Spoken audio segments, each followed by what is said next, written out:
Hello, boys and girls. It's For No Reason. Today, I want to talk to you about Pikmin 3.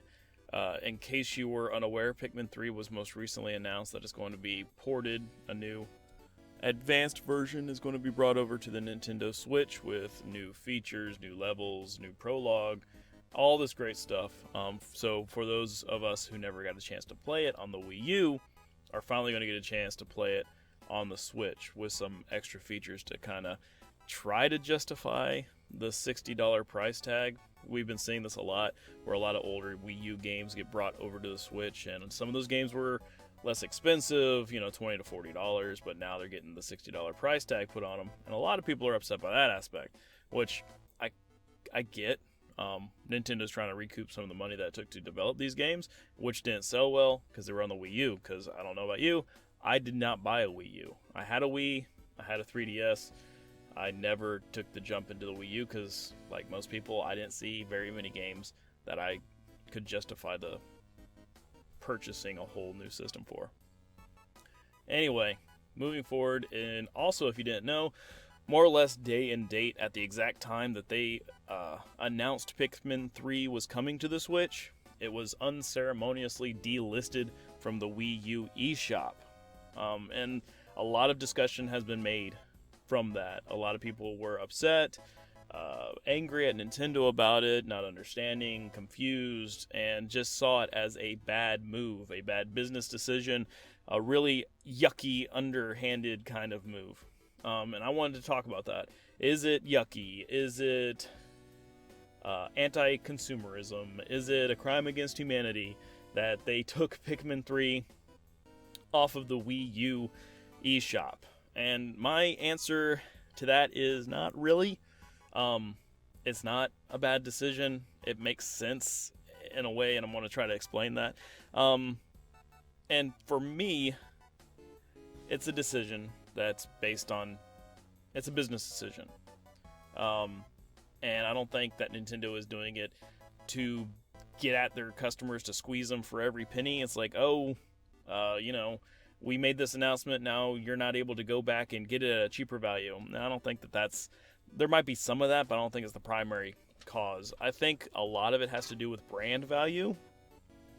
And if you never had a Wii U, your biggest influence on Nintendo is your current console, which is the Switch. You don't know this, that from the other, whatever. And you see Pikmin 3. And you're like, oh, I heard about Pikmin, this looks exciting. And you start Googling it, and it's come out, and you want to buy it digitally. And you Google Pikmin 3 digitally. Well, with that, you don't want to get two results showing, hey, you can get Pikmin 3 digitally for $20 or Pikmin 3 digitally for $60.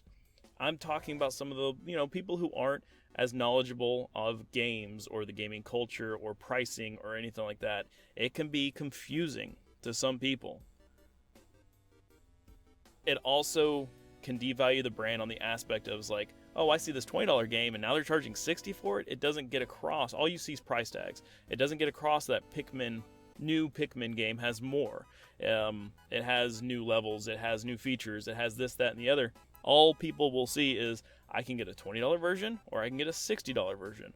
Why is Nintendo screwing me, pretty much? That's what people are going to see. They're going to see it as being screwed. And I think this helps minimize some of that. It minimizes some of the confusion. And yeah.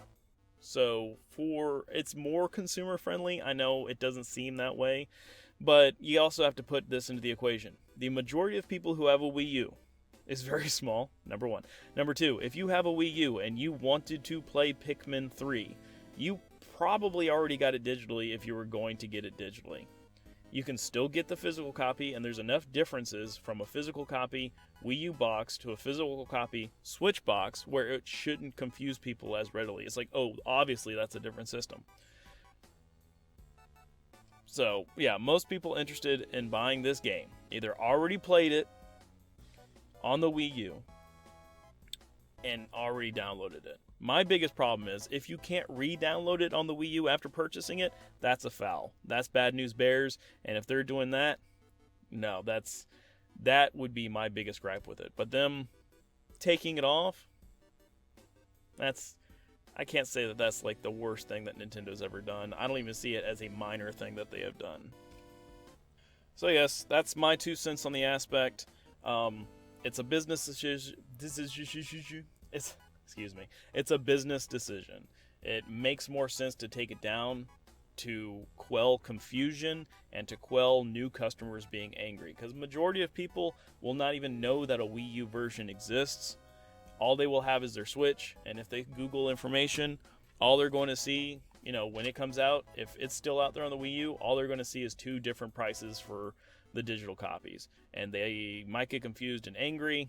And the amount of sales, there might be someone who owns a Wii U and is like, oh man, I was going to buy Pikmin 3, but I only do digital, and now I can't get it. That's so small of a possibility that, yeah, Nintendo might take the PR hit for that. But that's like, 5 people that are in that boat, and that might move those 5 people to purchase it on the Switch, which, is more money. So yes, it is about money. It's also about brand value and how much this brand appears to be worth. And if they want this brand to continue, if you want a Pikmin 4, people have to believe that this is a $60 game. And so this is good in the long term if you're a Pikmin fan. I'm excited. I haven't played Pikmin since the first Pikmin game, and I never played 2. I haven't played 3. I would have loved if they re-released 1 and 2 again so I could pick up, but I hear 3 is pick up and go, which is great. I'm going to get it for my Switch so I can play it anywhere I want. I don't see this as any kind of negative. My dog disagrees. He wants to cry about it. But other than that, what are your thoughts? Is this good? Is this bad? Are you going to get Pikmin 3? Tell me what you think in the comments down below. And yes, this video is actually a specific call out to Arlo, because I enjoy his channel. I watch it. I like to listen to it while I'm doing other things. And his ninny seeing and just being wrong. You're wrong, Arlo. I'm calling you out. And YouTube drama gets them views. At any rate, hugs and kisses. I hope everyone has a wonderful day. Take care. Bye.